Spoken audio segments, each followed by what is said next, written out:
Accidentally nuked a crucial conversation on Telegram?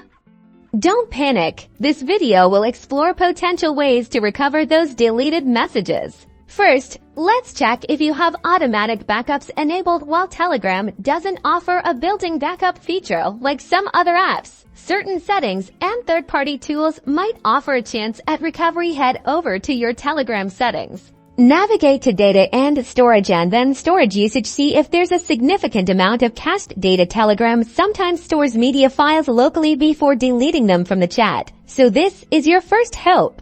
Next, explore your phone's file manager. Look for a Telegram folder within. Check for subfolders like Telegram Images or Telegram Video. Deleted media may sometimes linger here.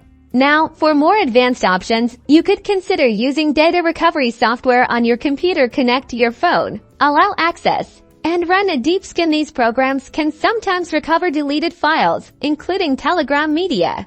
Some third-party apps claim to back up Telegram chats. If you've ever used one, now's the time to check it. Be extremely cautious and research any app thoroughly before granting it access to your Telegram account, avoiding scams and potential harm to your data. While recovery isn't always guaranteed, these steps offer the best chance of retrieving those important Telegram messages. Good luck!